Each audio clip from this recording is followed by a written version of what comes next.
ප්‍රශ්නය අවසානයේදී පොදු වැදගත්කමකින් යුතු ප්‍රශ්නයක් අදාළ අමාත්‍යවරයාට විධිමත් ලෙස දැනුම් දීමකින් අනතුරුව පාර්ලිමේන්තුවේ විරුද්ධ පාර්ශ්වයේ නායකවරයා හෝ පිළිගත් දේශපාලන පක්ෂ නායකවරයෙකු විසින් අසනු ලැබිය හැකිය. මේක තමයි ස්ථාවර නියෝගවල සඳහන් වෙන්නේ. මේ ස්ථාවර නියෝගයේ යටතේ 2026/7/8 දින මා විසින් ඉදිරිපත් කිරීමට නියමිත වූ මීගමුව බන්ධනාගාරයේ ඇති වූ නොසන්සුන්තාවය ඒ සිද්ධියේ ඛේදවාචකයේ පිළිබඳ ප්‍රශ්නය මම ඉදිරිපත් කරා. එහිදී මා විසින් ඉදිරිපත් කරනු ලැබූ පහත ප්‍රශ්න මීගමුව බන්ධනාගාරය තුළ ඇති වූ මෙම ගැටුම්කාරී තත්ත්වයට මූලික හේතුව රජය විසින් අනාවරණය කරගෙන තිබේද? එසේනම් ඊට මූලික වූ හේතුව කුමක්ද? තත්ත්වය පාලනය කිරීම සඳහා පොලිස් විශේෂ කාර්ය බලකාය පොලිසිය හෝ වෙනත් ආරක්ෂක අංශ මැදිහත් කිරීමට නියෝගය ලබා දුන්නේ කවුරුන්ද? එම නියෝගය ලබා දීම සඳහා පැවති නීතිමය ප්‍රතිපාදන කවරේද? එම නියෝග නිසි කලට ලබා දුන්නේද? මෙම සිදුවීමෙන් අද වන විට වාර්තා වන පරිදි සිදු වූ ජීවිත හානි හා දේපල හානි කොපමණද? මෙම සිදුවීම සම්බන්ධයෙන් ස්වාධීන අපක්ෂපාතී සහ විනිවිද භාවයෙන් යුත් විමර්ශනයක් සිදු කර එහි වාර්තාව මෙම පාර්ලිමේන්තුවට කරන්නේද? ගරු ඔබතුමා මොකද පොයින්ට් ඔෆ් ඕඩර් ගරු ආණ්ඩුපක්ෂ ප්‍රධාන සංවිධායකතුමා මම දැනගන්නට කැමතියි විපක්ෂ නායකතුමා මේ ඉදිරිපත් කරන වරප්‍රසාද ප්‍රශ්නයක්ද 27/2ක්ද මොකක්ද මේ කරුණ කියන එක? එතුමාගේ ඉදිරිපත් කරපු කාරණාව වරප්‍රසාද එතුමා මේවා ඉදිරිපත් කරා. ඒ වගේ ඉදිරිපත් කිරීමට තියෙන වරප්‍රසාද කඩ වුණා කියලා තමයි එතුමා කියන්නේ.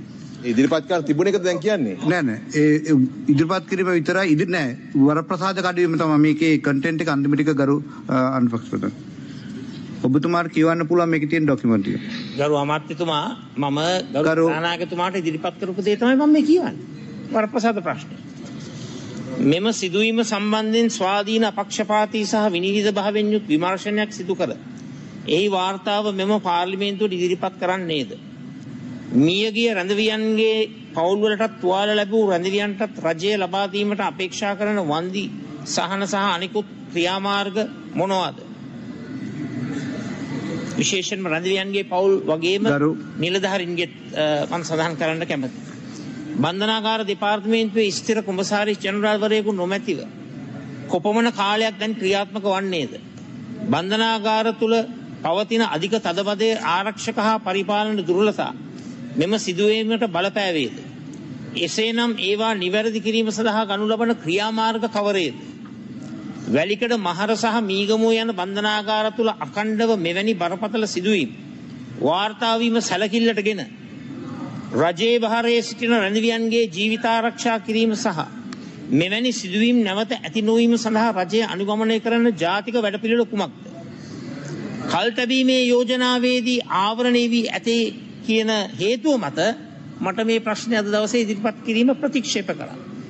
එර්ස්කින් මේ පාර්ලිමේන්ටරි ප්‍රැක්ටිසස් පරිච්ඡේද 12 අනුව මන්ත්‍රීවරුන්ට ඇති ප්‍රශ්න කිරීමේ නිදහස අයිතිවාසිකමක්සේ සලකනු ලබන අතර එය නොසලකා හරින විට වරප්‍රසාද කඩකිරීමක් ලෙස සලකනු ලබන නිසාවෙන්ද ස්ථාවර නියෝග 27/2 යටතේ පක්ෂ නායකයෙකුට ජාතික වැදගත්කමක් ඇති හදිසි කරුණක් පිළිබඳව නිශ්චිත හා සංඛ්‍යාත්මක තොරතුරු රජයෙන් විමසීමේ අයිතියක් ඇති නිසාවෙන්ද එවැනි කරුණක් සංශෝධනය කර ඉදිරිපත් කිරීම අවශ්‍ය නොවන බැවින්ද මා විසින් යොමු කළ ප්‍රශ්නය දේශපාලන විවාදයකට අදාළ නොව මීගමුව බන්ධනාගාරයේ ඇති වූ නොසන්සුන්තාවය පිළිබඳ නිශ්චිත දත්ත ඉල්ලා සිටින කරුණාව නිසාවෙන්ද කල්තැබීමේ යෝජනාවකදී සිදුවන සාමාන්‍ය විවාදයක් සහ නිශ්චිත තොරතුරු ලබා ගැනීම සඳහා ස්ථාවර නියෝග 27/2 යටතේ යොමු කරන ප්‍රශ්නයක් අතර ස්වභාවික වෙනසක් පවතින නිසාවෙන්ද කල්තැබීමේ යෝජනාවකදී විවාදයක් සිදු වුවද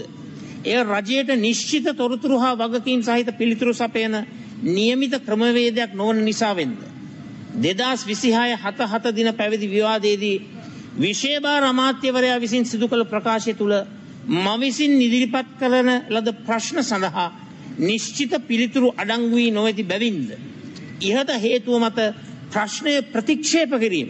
ඒ කියන්නේ මම අහපු ප්‍රශ්නය ප්‍රතික්ෂේප කරා. ඊයේ හැන්දෑව ප්‍රතික්ෂේප කරා. විපක්ෂ නායකවරයා වශයෙන් පාර්ලිමේන්තු බැරි එක සහ එක දැනුවත් උල්ලංඝනය කරන එක. ඒකෙන් උල්ලංඝනය වෙන්නේ ඉතිරි 224 දෙනාගේ ඔබතුමාගේ දතුරු වරප්‍රසාද. සහ මුලින්ම වැරදි දෙයක් මේ කලේ.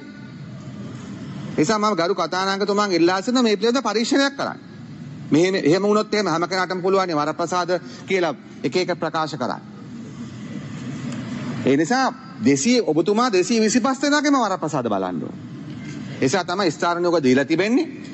ඔබතුමාලට මාධ්‍යයට ඕන තරම් අදහස් දක්වන්න පුළුවන්. අද කතා කරන්න පුළුවන්. ඒ නිසා මේක කිසිසේත්ම මින් ඉදිරියට සිදු දෙන්න එපා කියන ඉල්ලීම කරන එක සහ මුලින්ම ස්ථාරණයක වල වැරදි වරප්‍රසාද පනත උල්ලංඝනය කරමින් තමයි මේ කරන්නේ. මොකද භාෂණ නිදහස කියලා කියන්නේ ඕන වෙලාවට ඕන දෙයක් කියන එක නෙමෙයි. ඒක නිසා තමයි පාර්ලිමේන්තුව මේක හදලා තියෙන්නේ. ඒක තමයි මට ඔබතුමාට කරුණා කරලා කියන්න තියෙන්නේ ගරු කතානායක. ඔබතුමාගේ පොයින්ට් එක ගරු විපක්ෂ නායකතුමා. ගරු කතානායකතුමනි, සභානායකතුමා සිළු දෙනාම නොමග යවන සුළු විදියටයි මගේ ප්‍රකාශයේ අර්ථ දැක්වී විනාඩියක්. මම ප්‍රශ්නයෙන් ඇහුවේ නිශ්චිත කරුණු කාරණා, නිශ්චිත දත්ත, නිශ්චිත සංඛ්‍යාලේඛන, නිශ්චිත පිළිතුරු. දැන් ඊයේ දවසේ විවාදය ආරම්භ වන්නටත් පෙර තුනකුත් ගානකට, දැන් 3:00ට විවාදේ පටන් ගත්තේ.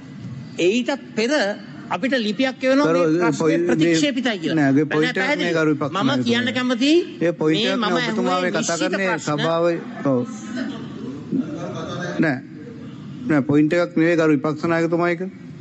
ඔබතුමා දැන් පොයින්ට් නෑ උත්තර දෙන එකයි ගරු විපක්ෂ නායකතුමා පොයින්ට් පෝඩ් එකයි දෙකක්.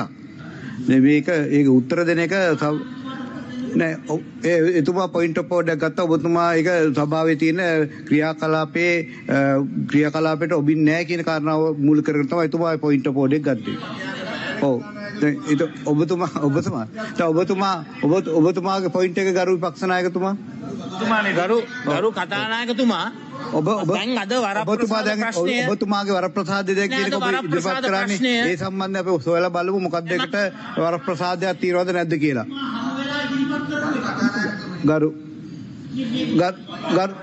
ඔබතුමා පොයින්ට් එක සභානායකතුමා. මනි ඔබතුමා එතුමාට අවසර දීලා එතුමා ප්‍රකාශයක් කළා.